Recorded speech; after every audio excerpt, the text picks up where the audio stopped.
Gary is a top producer in Canada, getting ready to relocate down to Florida. He is in my coaches leadership group. He has a team with he and his beautiful wife. He's been in the business, I think, over 12 years, makes between 350 to 500,000 gross close commission. What that means, you guys, is he knows a little bit about numbers. He knows a little bit about making mistakes. He knows a little bit and a lot about building a business. So, Gary, thank you so much for coming on. We love having you talk. I love seeing you talk. And I hope you can just share with these agents how to run a real estate business. Yes. Yeah. Yes. So it looks like it'll be an intimate group, so that's a good thing because it makes it easier to talk to more people when it's smaller, right? And get the message across. So I'm not sure it's going to be intimate because this is usually the night class is good. People just will flow in. Okay, perfect, good. Well, maybe they're having their dinner or trying to get home. So that'll be great, get more people here and let's just spread the message. So, as Tanya said, my name is Gary and I am up in the Toronto area, born and raised here in Canada. And we do travel pretty extensively within the US and we're starting to build ourselves to a place where we now own property in Florida and we're getting set to build there. And also operate both sides of the border. So we're just setting up a lot of our cross-border business now so that we can work legally in the US and start doing real estate transactions there as well as here and help Canadians looking to, either buy secondary properties in the US or Mexico and be able to help them because there's a right way and a wrong way to do it. As you guys all know, being in real estate, you can do it really right and you can do it really wrong all on the same day.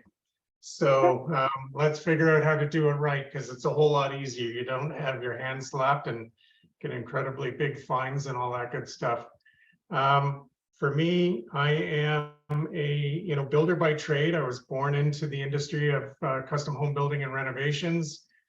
So we do know a lot about the product and that's really been exponential in how we built our business. So even if you don't have the luck to have a resume like I do, always, learn as much as you can about housing because it'll really help influence your sales and your business. The more you know how to be able to talk about the product, the better you are positioned to be a trusted advisor to your clients. So I think it's really critical to always, even if you're driving by construction sites, go look at what they're doing and how they do it. There's a method to the madness and the more you know, the better. So I'm not sure if all of you are beginners or new realtors, seasoned realtors, really doesn't matter. I've been 12 years in it and I still look at it as, every day's a new day, right? We think we've heard it all and then tomorrow comes and it's like, wow, that's a new one.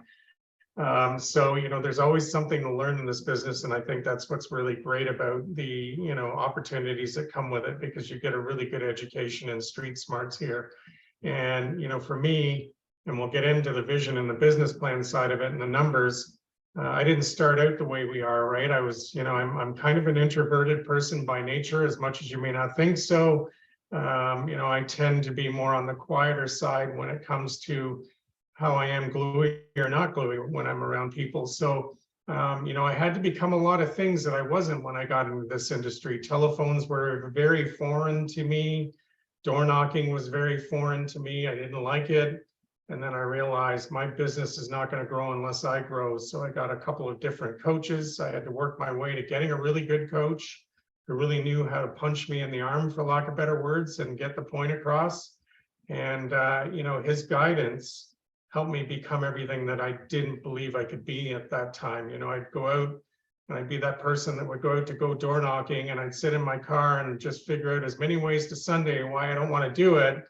And then I would at least get out of my car because I'm like, I still need to feed my family, but I would go out and instead of knocking on doors, I take all my door hangers and hang them on doors and think that was good. I got, 1,000 of them out today, good for me, but phone never rings, right? So point is, I think there's two things that I teach a lot of people, and the most important things in this business first is confidence, and then second is competence. And, you know, if you have those two things right, everything else will flow in line. It becomes a pretty easy business, especially if you have confidence. And that is at least something I've always had, even though, you know, being a bit of an introvert, you know, it can create some walls or challenges, yet I've always been confident.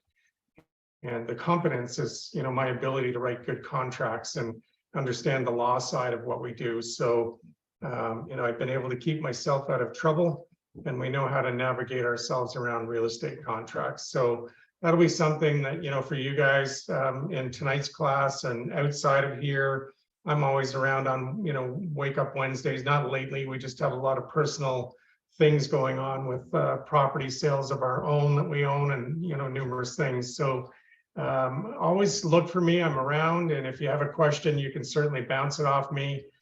Even though we're in Canada, our real estate laws and things are not a whole lot different than what you guys have in the States. So, you know, I can't necessarily help on a contract, but I can certainly give you advice on how to approach your business and, you know, people. So, you know, I think what I'll do is I'll move into our vision plan first, so you understand why we do what we do, and then we'll get into the numbers so we can help guide you guys a little bit. So I'll do a share screen here, and you know, by all means, stop me if there are any questions whatsoever, and because I don't always know what I need to say, so you guys help me bridge that gap. So hang on, I'm just going to do my share screen. Okay, so you guys can see that now. Excellent. Okay, so for us, you know, something that's been really critically important, you know, I talk about this all the time. You know, I've been on a personal growth journey since the early 2000s. You know, I'm in my mid 50s now, and you know, been messing around in this kind of energy since the early 2000s. So, you know, 25 years, you know, close to half of my life has been figuring out how to be, you know, visually driven towards tomorrow. And I think it's really, really critical for any of us to know why we're doing what we're doing. And often you hear people talk about big why or purpose. You know, everything on YouTube and or anything we do in the real estate industry is really driven around why and purpose. And, you know, that's something that we have here. So myself and my wife, you know, we do this kind of an electronic version, and we also have a whiteboard. So off the side of my screen in our office here, we have a big whiteboard, and we just go on Google and we print off pictures and put it on here. And this is something that we audit every year. So around the time we do our business plan in the fall, we typically look at also rebirthing, for lack of better words, our vision board for next year. So, you know, there's things that we don't hit every year. We leave them on the vision board if they're important to us. And then certainly as we achieve things, we take them out and replace them. So, you know, I was just talking about this yesterday, you know, something that we've never done before. It was on the vision board for this year's a cruise. We're going on a cruise in November. It's booked, away we go, right? So that's something that now will come off that board and get replaced. And then, you know, here, big kitchen renovation. We've been renovating our house over the last, you know, 3 years. The final step was doing our kitchen renovation, and we finished that about a month ago.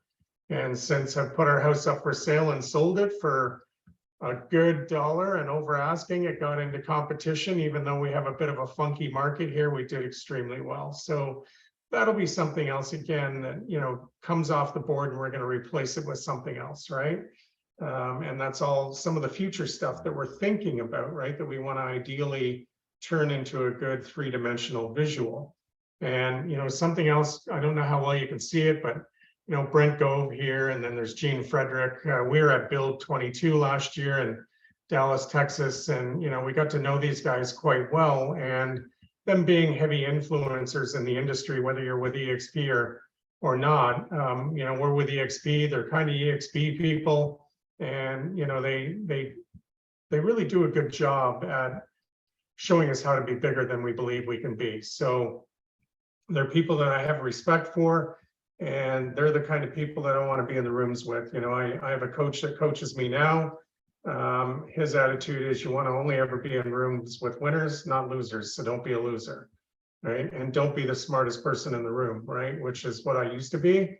Now, like my coach says, I'm the dummy in the room, and I feel the same way. Not about him, about me. So, I really aspire to be in rooms these days where I can really tap into energy and learn. So, like with Tanya, being in the coaches group and different things, it's been exponential for me to be able to, get in there and learn some of the things I'm learning about even how I coach and doing a better job. So it's allowing me to, take myself to a bigger place. And, like there's a ripple effect in everything. It now flows downhill, right? What I learn, I can dispel to you guys, to you to be able to then dispel to your peers and family and friends. So really critical to, get associated with good people, have great visuals. We have our family on here, our big why, how we, always aspire to have minimum bank balances. It's really critical to be focused on some predictabilities, right?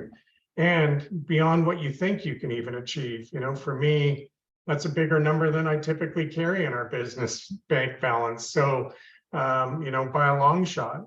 So getting to 250,000 means we have to work a lot harder than we do. And we have to connect and do things in a bigger way. So, you'll see through all of this, it's just something that we really, really focus on every day. Our goal is to come down here at least once a day and look at the vision board, and we have affirmations and different things, and that's the way we go. Any questions on that?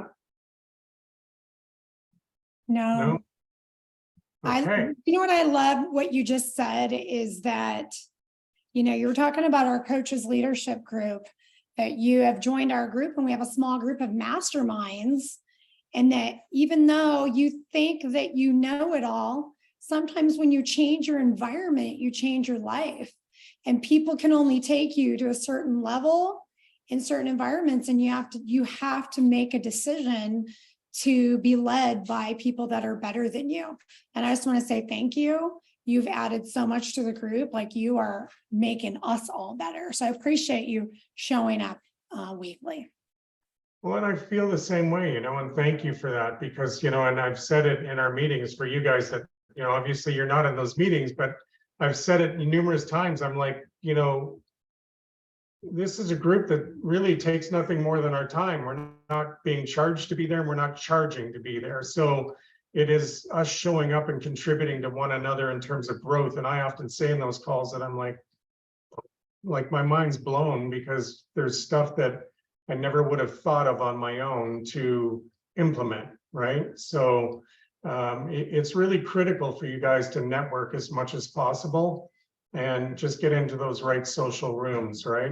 We are really banging out some pretty neat stuff to be able to do and help each other grow and guide and go to places we don't know how to get to, right? And collectively we're figuring it out. So it's critical. And I can't say enough how important it is. And as we get into the business plan and the numbers, it's going to be something that you're going to see. I'm going to show you in our numbers. We put a lot of money in our travel budget every year.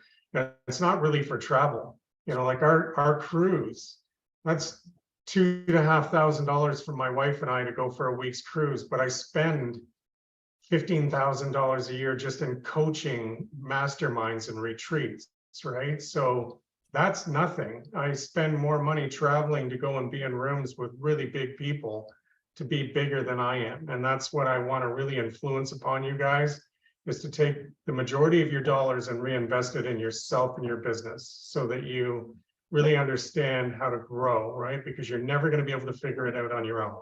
Just like Michael Jordan needed a coach, and Mike Tyson, they all had incredible coaches. Oprah, they all have incredible coaches because they just don't know how to get to the next steps. So what I'm going to do is we'll move into business plan side of things, and then we're going to come back to a few other things, and we'll have enough time here that we can basically round robin a bit and let you guys ask some questions and provide any insights too, what you've learned and what you think you can do for yourselves. So hang on one sec. So the business plan, and this is something that I've sent to Tanya that she can send out to you guys. We're going to keep it really simple. This business plan is a really quick plug and play. It really is like a game of chess. It doesn't take more than a few moves to set yourselves up to know what you're doing. And so you know, one thing that we like to do, I'm a higher income earner, but you don't typically start there. So I'm actually going to mess around with the numbers a bit here. And, for some of you that might be new, a good year might look like making 150,000 is an optimal goal. So we'll start there. Like if you look at this right now in terms of these numbers, and I'm going to explain them in a minute, you see what they mean at 200,000. So the minute I actually take this down and let's just go to 100,000, it's going to show you how it's going to change everything. And Tanya, when we talked yesterday, I think you said around 8,000 was a good number for commission income in a lot of your markets there. Yeah, gross, right? For our commissions is about 8,000 average. Okay, so just watch, like, because this is, you're going to probably go, holy mackerel, that's a big commission. But our properties up here where we are, you're not buying anything for less than $1 million within the GTA here in the Greater Toronto area. So that's why our commissions are fairly high. So we'll adjust it down for a lot of what your markets are more realistic, frankly, where you are. So you saw the numbers just changed by clicking off from 200 to 100. And then if we go down to, let's just get rid of, that and get rid of that. And we'll add a 0. And you'll see these numbers change again, right? So I'm going to explain this now. So let's just say you want to make $100,000 in 2025 or 2023, and your average sale is going to pay you a gross of $8,000. Can we make that 125 just for taxes? Sure. So I know a lot of people want to make 100, but then there's taxes. Well, it's always good to stretch, so you bring a good point. And this is the way I coach people. So when I, have an initial lead-in call, like with somebody that I'm going to be coaching or mentoring, I say, so if you could have a really good year for yourself this year, what would you think you'd like to make? And often the numbers anywhere from, I make 60, 80. So if I could make 100, I'd be great. And I'm like, what if we think a little bigger than that? And usually we get to that 125, 150. And then I also say, so, okay, if we know we can get you to the 125 and you meet that goal, what's the one thing you're going to do for yourself? Is it buy a car, go on a cruise, buy a boat, whatever? And they typically have a number, and it's usually anywhere from 50 to 30,000. Somebody getting married, whatever it is, we add that number on top of this as a stretch goal, right? Because it's going to make you work that much harder to get that stuff. Because even making 125,000 isn't necessarily going to put that special thing you want for yourself in your reality, right? So I always like to inflate the number a little bit more, but that's for you guys. You can do this in the business plan. And if it is 125, stretch it to 150. And so now we come back to, 8,000 is a commission benefit. Now what it's going to say is, in order to hit my goal, I'll have to close 16 deals within the next 12 months. Right. And these are some numbers that I have in here as well that you guys can adjust. So this is a percentage of, and it reads pretty straightforward, right? If I want to do 16 deals and out of those contracts I sign, 75% of them close, that means that basically 4 deals are not going to close out of the 16. So it's inflating your number knowing that you now have to look at basically signing 21 contracts to close 16 deals. Okay, so it's pretty straightforward. You can adjust this number. Like I know where we are in my skill base, we're typically higher than that. I set myself for about 90%.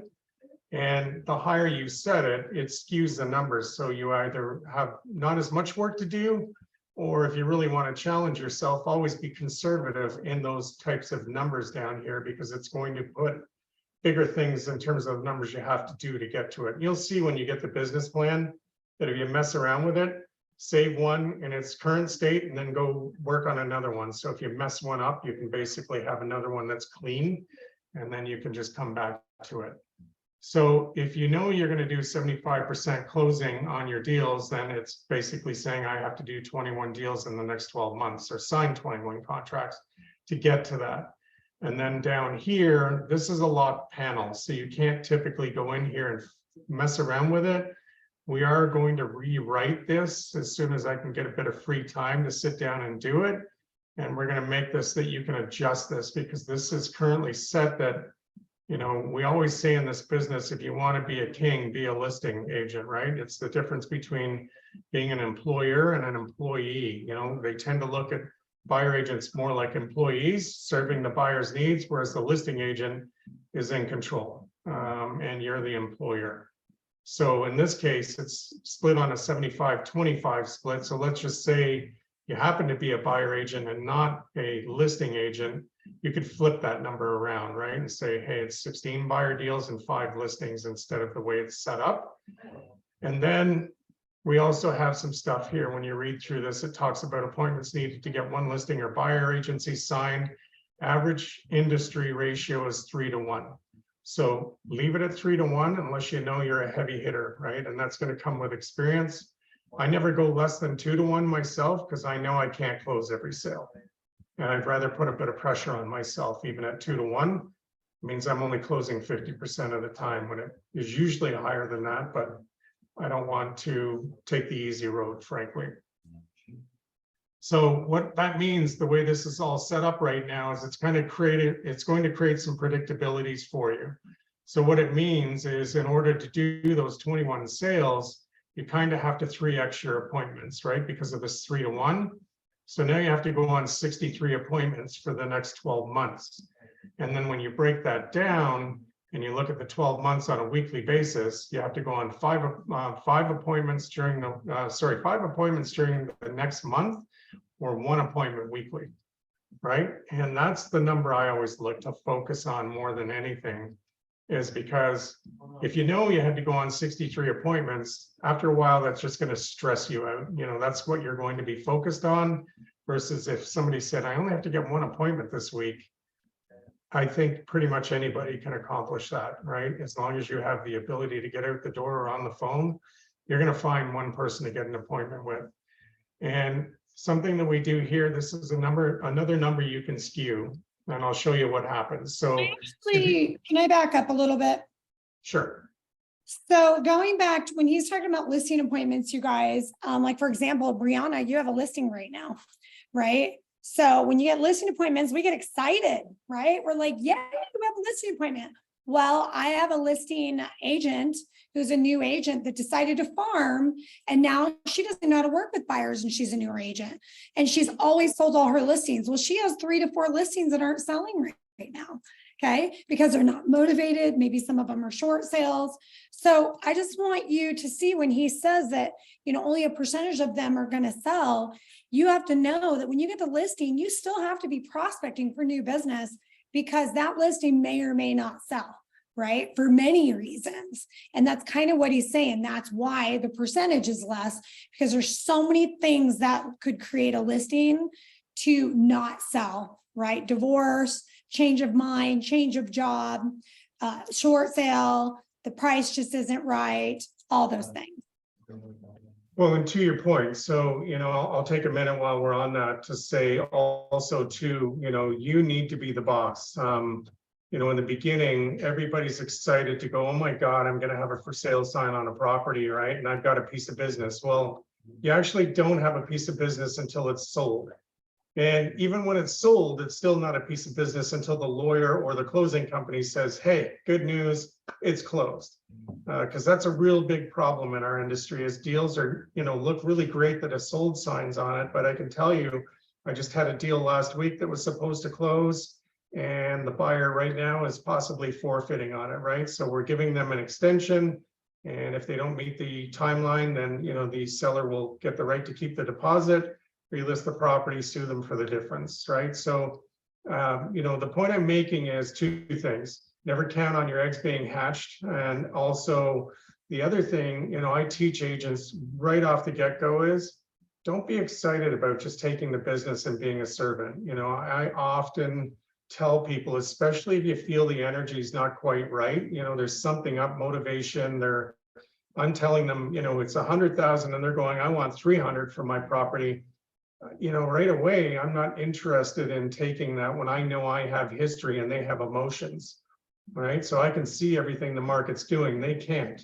They're listening to their emotions, and they're listening to their friends and family and coworkers that are all the experts, and we're not. So I often really, feel people out when I'm negotiating to get their business. And if they're not gluey to who I am and how we do business, I often say, it's not just you hiring us, we're also hiring you.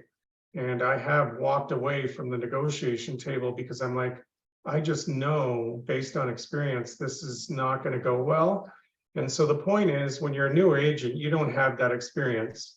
The one thing you do, though, is have your gut feelings. And if you feel your gut's telling you, hey, run, this is not going to work out well, I can already feel negative vibration and or problems coming, challenge yourself to go find business elsewhere. Honestly, Well, you're and going also you need to learn how to talk about money and hard conversations early and often. And that's a reason why just going to a listing appointment, you should not go to that listing appointment blind. You need to be asking qualifying questions. Tell me your motivation for selling this house. Well, I'm just testing the market. Want to see how much I can get. Do you have anywhere to go? No. I just want to see if I can get 50,000 over asking, right? The fastest way to discourage yourself is to take an overpriced listing. And not to mention that shows your reputation. So before you go out on a listing, you guys better be texting me and saying, Tanya, I'm going out on a listing. I need help. And I will send you some videos on how to talk about price reductions and price repositioning strategies before it actually goes on the market. And you're going to let them know, okay, you know what? The market is going to tell us what's happening, right? The market will tell us where we need to be. But in 7 to 10 days, you're going to hear from me and we will talk about, if your property is not under contract, what we need to do to reposition your property to get it sold as quick as possible. So a lot of you are going out and getting listings, but you're not having the courage to ask the money questions. So if you don't have the courage to ask the money questions, you do not deserve that listing, because you are going to have to negotiate right at that table and then now negotiate on the behalf of your seller with a bulldog buyer agent on the other side who they wrote a high offer, right? But then they had their client come in and ask for $25,000 in repairs. Just like Gary was saying, until it says we're giving you the keys, the title's been transferred, that is not a closed deal. Don't celebrate until you need to celebrate.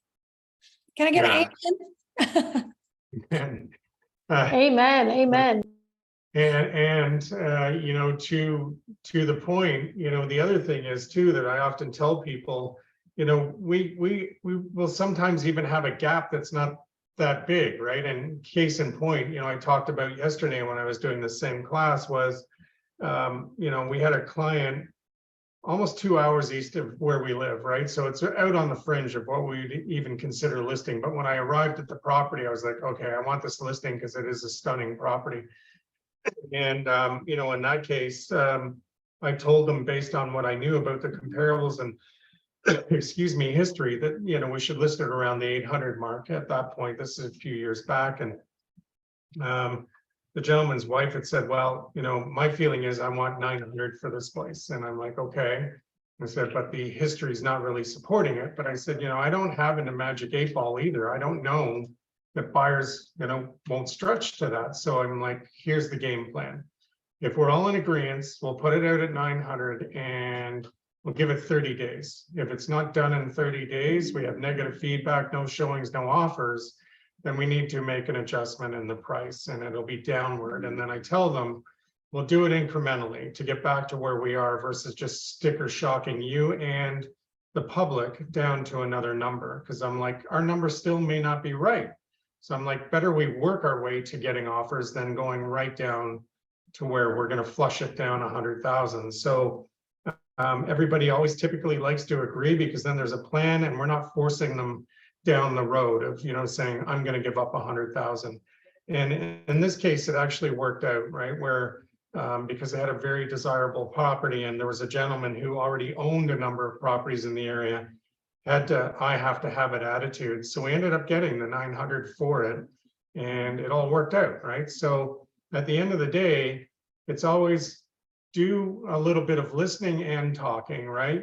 Don't show your clients that you don't respect how they feel, yet they need to know you're still the expert with the game plan, right? So I tell people we're producers, we're award-winning producers, but I'm not motivated by production. I'm motivated by having lifelong clients in business.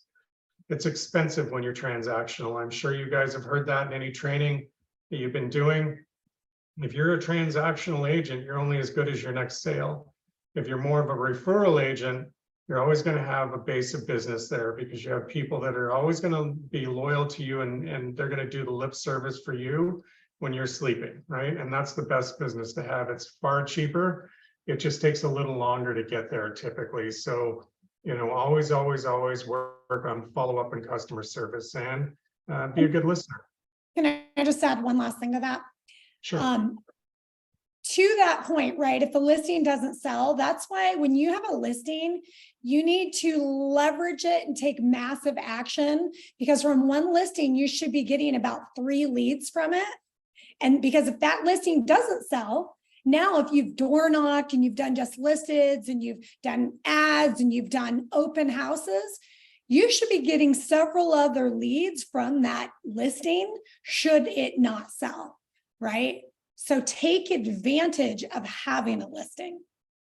Yeah, she's not wrong. So that's where you want to definitely be, doing open houses, door knocking, inviting people to come over and have a look, all kinds of things, right? If you have a database, plug it into your database, because you just never know who's going to go, hey, that's great. I wasn't thinking about moving there, but that's a perfect spot, and in the lead generation system I use, I can take any property we've got either, active or coming up, and plug it into the system, and I can buyer match it to the leads that I've got in my system. So quite often we can draw attention before we even get it out on the MLS. And that's a great opportunity to have, and an advantage as a listing agent, because you can now show your people you're going to work for them even before you get to market. So something that I'll do in wrapping this up on this page is this particular one number here talks about having to make 25 contacts to make 1 appointment. If you're experienced, you can move it down towards 10. So I'm in the 10 category, right? So you're going to see if we start to look at all this at 25 to 1, if you go down to 10, it's going to make your job a lot easier, right? Because it's going to skew the numbers in your favor. So you see, I only need 13 contacts a week and 13 contacts weekly, 3 daily. So by virtue of having that number shrunk down on my conversion, because I have I go out, I hunt it, I kill it, I bring it home attitude. I'm not a high pressure salesperson, but I just know I'm going out to bring the sale home. Because what you need to realize is you may not think very hard and fast in what you're doing, but someone else is, right? If you're competing, let's just say we have a listing and all 4 of us are competing, or 5 of us or 6 of us are competing for that listing, only one of us is going to get it, right? And it's not because they like you, it's because you did a better job. You just presented better typically than the other person. It's not even usually personality driven for most people. So it's just saying the things that they really want to hear and paying attention to how they're acting. I work very heavily in kinetic energy and, NLP. I don't study it, but I know it quite well. And the language patterns and everything is something that we follow and we impress upon people. So it's really critical for you guys to have your conversations really worked out, and scripting is a big part of that. And, that'll be something then we'll do in different classes that we're doing. And I can't say enough about scripting, because even for me, who thought I was a know-it-all when I got into this business by virtue of being a builder, I had 0 experience when it really came to relationships and how to impress upon people, influence. And we've gotten good at that over the years by virtue of failure. So, get really good at paying attention and using your scripts, because they do matter. I'm just going to move you guys out of the way here. And then, so what we'll do is we'll go into a few different sheets here in terms of budget. So something I talk about a lot, you've probably heard of the agent that, I made $1 million this year. You look at me driving the Mercedes, I got the $10,000 suit and the bling and the sunglasses and all this, that, and the other. But to make that million, it cost them $1.2 million. That makes that person a loser, right? And I don't mean that in an insulting manner. They're losing money to make $1 million. And there's a lot of agents out there and dentists and doctors. A lot of professionals don't know how to manage their money, don't know what it takes to have coming in versus what is going out, right? And so for us, it's been very critical all of our lives. My wife more so than I, she's always been a money person. It took me a lot of failures to get to understand that this is really important. So we follow this pretty religiously these days. And you're going to see, you know, some different things in our expense tables. So for us, this is real. As we go up the, you know, scale here, all of our expenses that we've loaded in here are real, they're static. So we still make projections every year, but we make them based on what we know we had for expenses in the last year. Now, for you guys that are younger or possibly living at home, or you're just getting in the business where you've gone from having a paycheck every week, you still have expenses, right? If you have rent or you own a house, you have groceries, phone bills, all of that, you know you have bills, plug them into this chart against what you're going to make, right? You know, and you then have to start to look at different things. So, you know, some of the insurance that you maybe don't have that you will. In our case, you know, we definitely know this is a goal. We take out every month a salary in our business, and we have an administrator, right? So we have to pay that person part-time. We have an accountant, a bookkeeper and an accountant. So those are typical fees that we pay every month over the course of the year. And that number is pretty real. We pay about $5,000 a year just to have our accountant do our books. And then we have an administrator, you know, that we have work part-time, et cetera, et cetera. You know, you can see we run this sync ad spend. We run a lead gen site every month. That's what we spend on ads. That's our Google ad spend every month. Print, we're pretty low. We work more digitally than we do in print. So we have actually typically don't spend even the $3,000 a year. I spend it more in marketing materials, so listing packages, buyer packages, and postcards and different things and business cards. You know, that's where our money goes to do all kinds of print advertising and things like that. We just don't do it. And I'll tell you why. You know, it's expensive, really expensive to do print advertising, and you have no way of tracking it. So if a client says to me, hey, you know, I went and distributed 10,000 flyers about their property, I have no way to know who's seeing that other than I can tell them 10,000 pieces went out. Until somebody calls me, I have no ability to go, did it work or didn't it? Whereas when you're doing a digital footprint, we typically have a lot of technology we can use to see what's working, what's not, and give our clients the matrix that they want to hear, right? Is their stuff working? Are you working for them? Because that's the pressure they're going to put on you. Thank you and gift cards. I mean, that's something that we do big time every month. I can tell you, even if you can't, like in our case, we have our own Christmas cards, anniversary, birthday, thank you cards printed with all of our branding and messaging on it. And we've done that, you know, at a pretty high level. It took a bit of energy and some money to get it done, but it's consistent, right? And it's consistent to our brand. And every month we send out, you know, birthday cards with, you know, scratch and wins, or, you know, you have Dunkin' Donuts or Starbucks in the US, we send out a Timmy's card or a Starbucks and allow them to go have a little coffee or something on us, right? And, you know, I say this often and, you know, don't take it wrong, but if we did everything else wrong, the one thing that we seem to do really right for people is those thank you cards and birthday cards. They really love it. We get a lot of feedback from that. So really look at doing that within your business.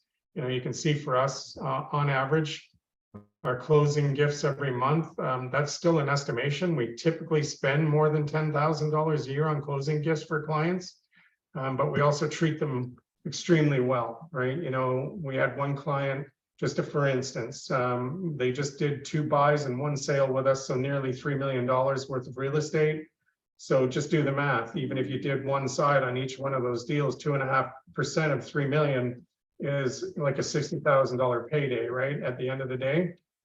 So we went and bought them a really nice barbecue and some composite Algonquin chairs, spent $1,100, blew them away, and we had their house cleaned as they moved out. So it cost us around $1,500, but you know, when you made 60, that's, you know, pennies on the dollar for what we invested in them for the return we got. And they won't forget it, because when they're sitting in their backyard with those big bright red chairs and people go, those chairs look great, where'd you get them? they're never going to forget our name, right? And or when they're cooking steak and their buddy's going, that's kind of a nice barbecue. Where'd you get it? From our realtor, right? So always remember those things, guys. It really, really makes a difference as you set up your business. Don't be the cheapskate realtor. There's too many of those out there. It's not about you, it's about your clients. And the more you realize that, the more you're going to get back. So, for us, we have our expenses like cleaning. We do have office cleaning in our house and our office, dry cleaning for our suits and things, utilities, V-tours.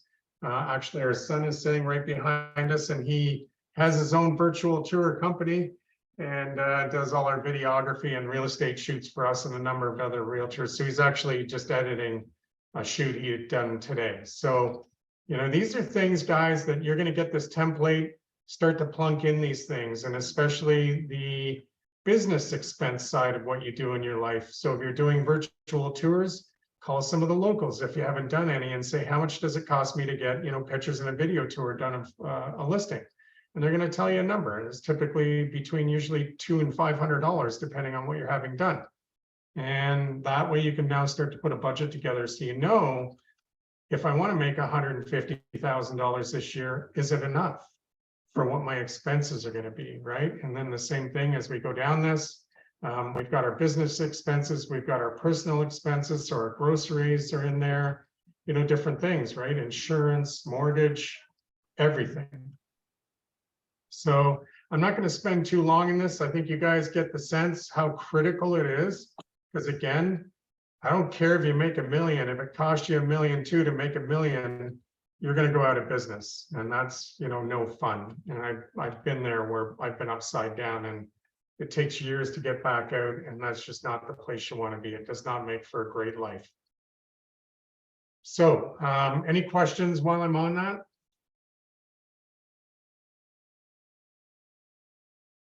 None? Okay, good. Means I'm doing something half right here.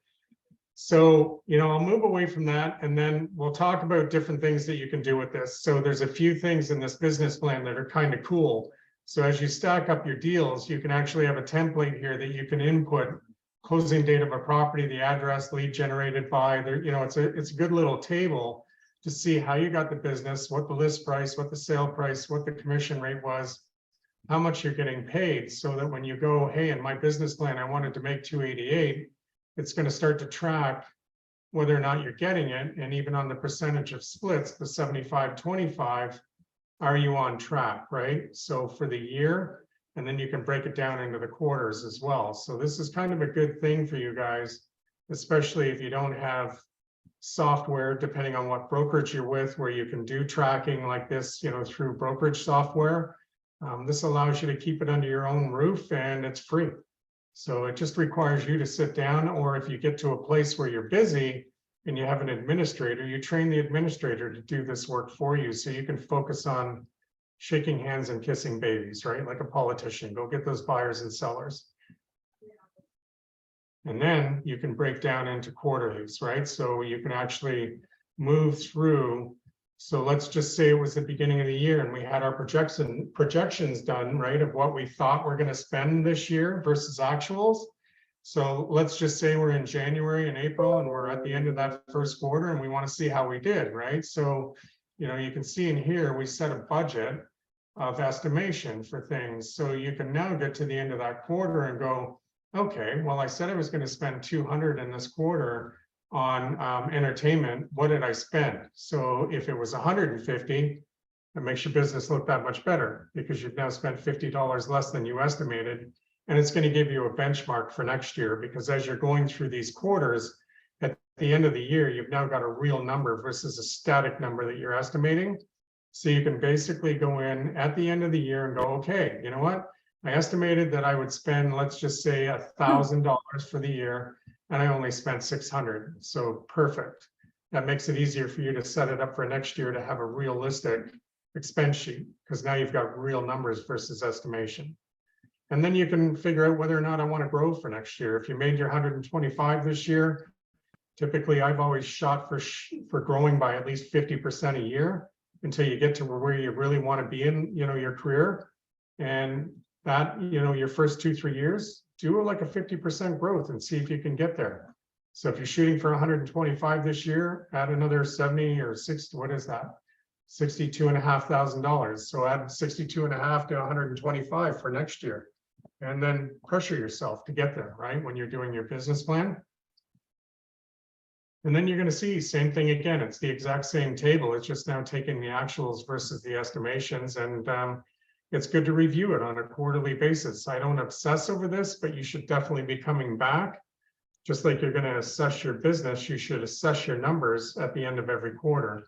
Because, you know, as I was saying even yesterday, I have agents that great, you know, if it works out that let's just say you needed to do 3 deals in the first quarter and you only did 1, we now know to go into the next quarter, you have 3 deals plus possibly 2 that you're going to carry over.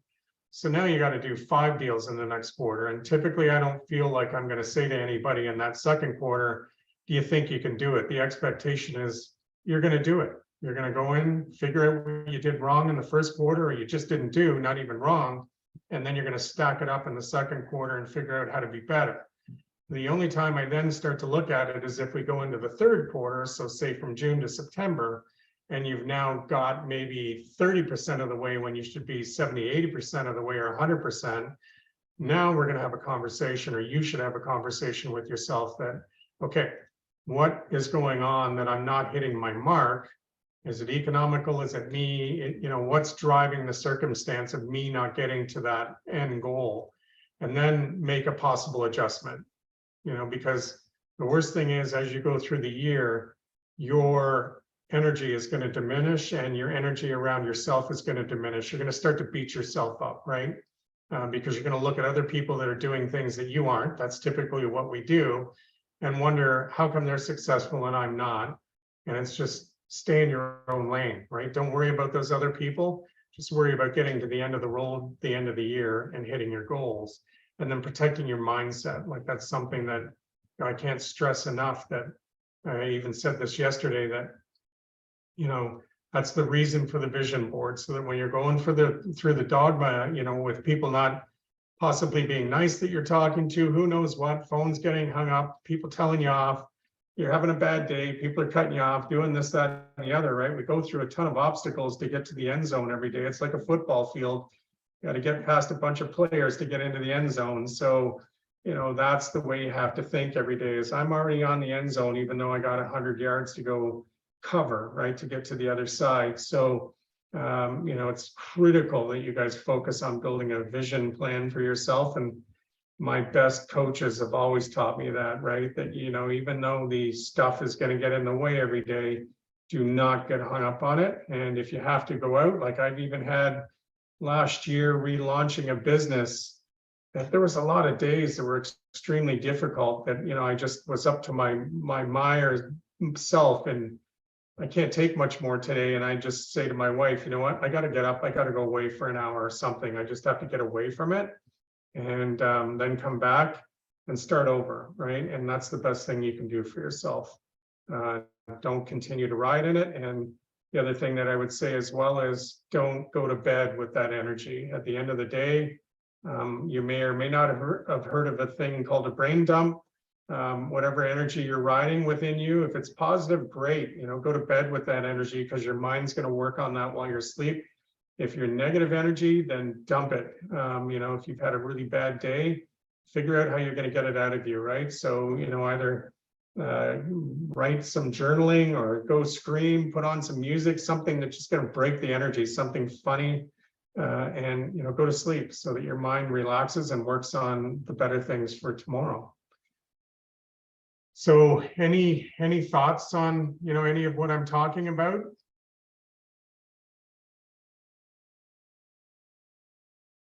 I'm not sure if Jackson's trying to talk or not. You're muted if you are, Jackson. You guys have a coach, you guys. This is an opportunity to talk, to get coached, to get feedback. Because basically I've covered everything I want. Oh, you know what? Actually, there is one other thing we're going to cover. So we'll send this to you as well. So this is something for you guys, and then, you know, we'll do a little bit of, you know, Q&A. We'll get to the end of this. So this is something that I do with everybody. I coached a large team, and I put this together because I was coaching about 30 agents on a team every week, and I'd have to have 15-minute calls with them, right? So, it says 45 minutes, but we broke it down to 15 because we're like, we don't want to talk about all the, what are you having for lunch? What are you having for dinner? What are you wearing today? Nobody cares.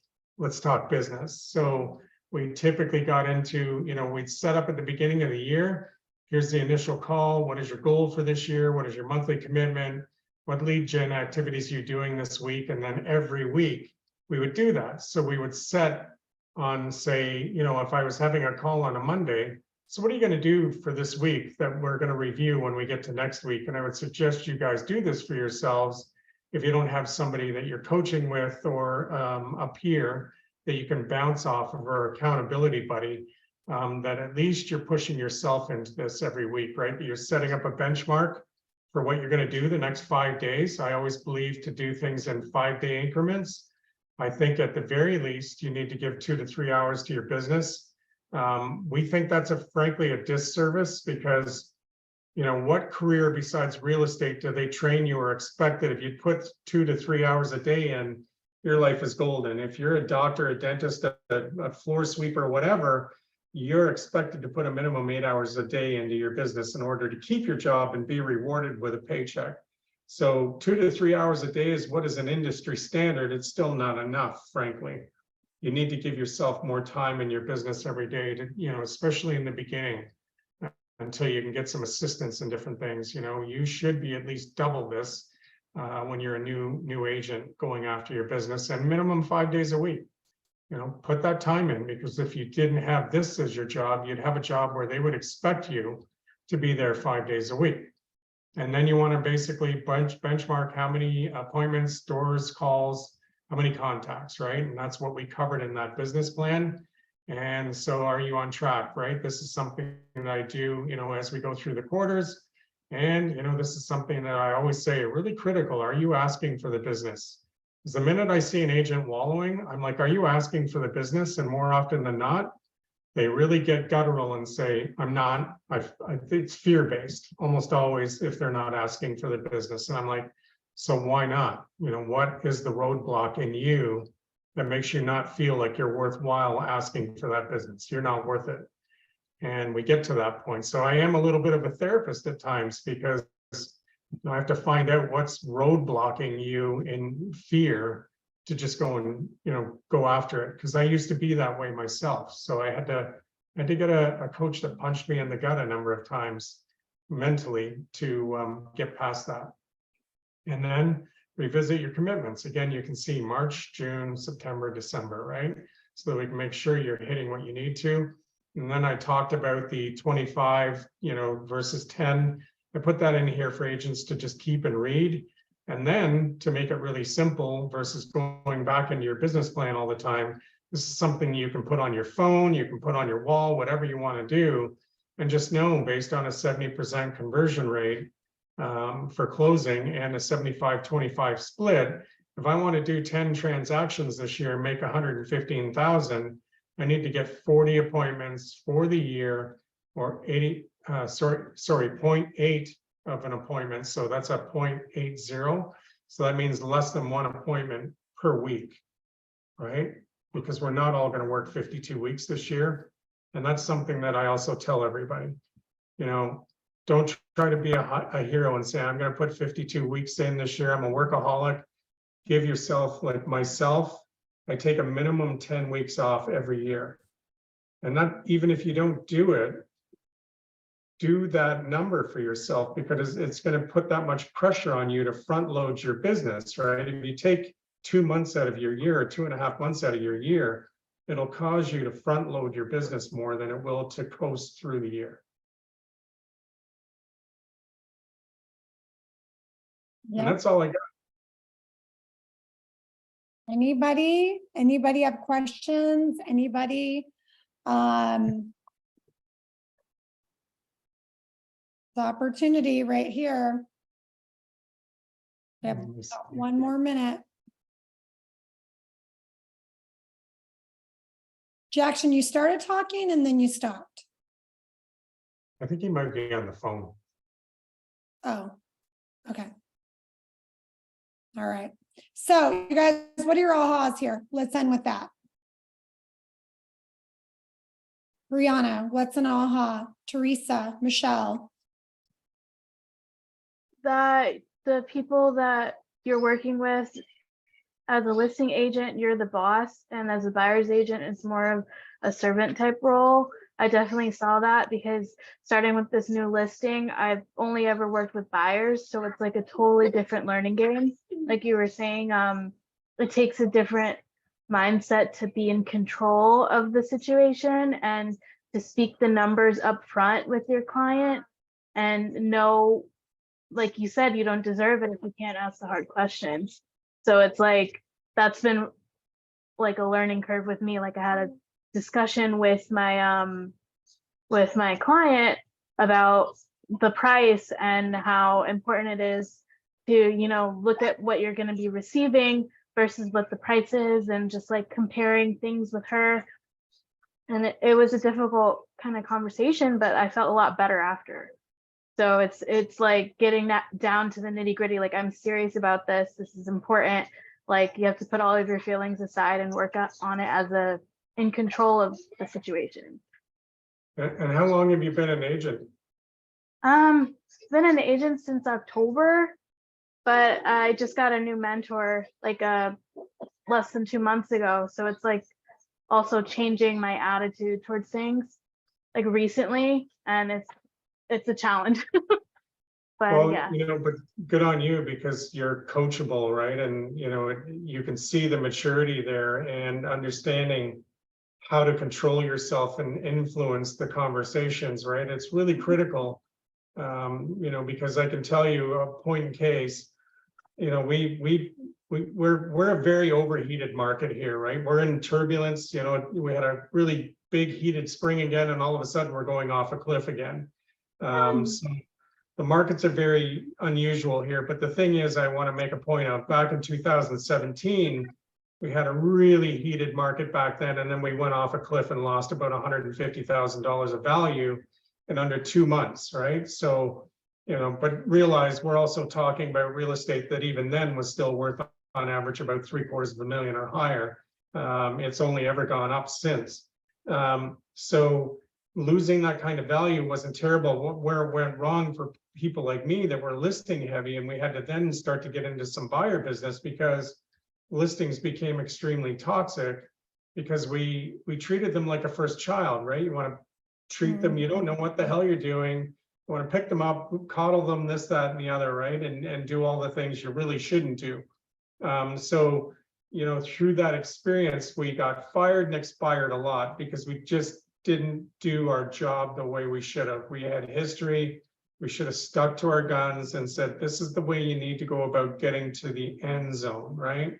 And we allowed people to influence us through the conversations they were having with their friends, coworkers, the news, this, that, and the other. So we weren't the expert at that point. And we started to see our business really diminish. And that's why we ended up taking on a lead gen site and then going into buyer mode, because we were bleeding out, right? And we weren't handling ourselves properly. So that taught us a lot in 2017. And as the market came back, we learned how to really watch predictabilities as to where the market's going and what potentially it's going to do in the next 6 months to a year, and pace ourselves. So diversity in your business is really key, not to just be all stacked one side or the other, because as much as it's great to be a listing agent, there are times that it's not great. And that is, you know, 2017 for us. And right now, for the majority of North America, listings can be a little awkward because there's no predictability. The market's moving so much quicker up and down. So two things: always be in control of the conversations, set up the expectation for your clients, right? What's the short and long-term goal? You know, I was just out with my wife the other day on a $5 million listing appointment. They believe it's 5 million. We're like, this property, as soon as I pulled up, I know what I know in 12 years in this business. I said before we even went in, this does not feel like a $5 million listing. So we went in and constructively showed them where they're going wrong and why they're not selling. They've been trying to sell their house for 5 years. So we're like, proof in the pudding is right there. 5 years, any listing should sell if it's priced right. And that's where we just started to really talk to them, show them without offense, because they're like, well, what's wrong with our property? What should we do? And I said, well, firstly, there's not a lot wrong. It's just your price is not right. And I'm like, don't think fixing it is going to get you to the 5 million, because you're going to spend a lot of time and money and no guarantee that you're ever going to get it. Because I said, we don't have a static market. So, once you start to tell people those things in a rational way that a lot of other agents aren't going to, because they just want to get the sign on the lawn, they start to listen better, right? And then they start to see you as a coach and a guide. But that's experience, right? And you'll get there. So I applaud you guys for the things you're doing, especially you for having, a mentor that sounds like they're really guiding you in some strong principles. It's critical. Well, and she's young and she shows up. It's the thing about Brianna. She shows up to our classes. She learns. She's an action taker. She's not afraid to take action. And that's the thing. There's people that are way more experienced or in this group that are realtors that they're not taking action. And the first thing they're not doing is showing up. And that's why Brianna got this opportunity. An agent called and said, I need a listing agent. She's in Thrive. I need a listing agent. And I was like, you know what?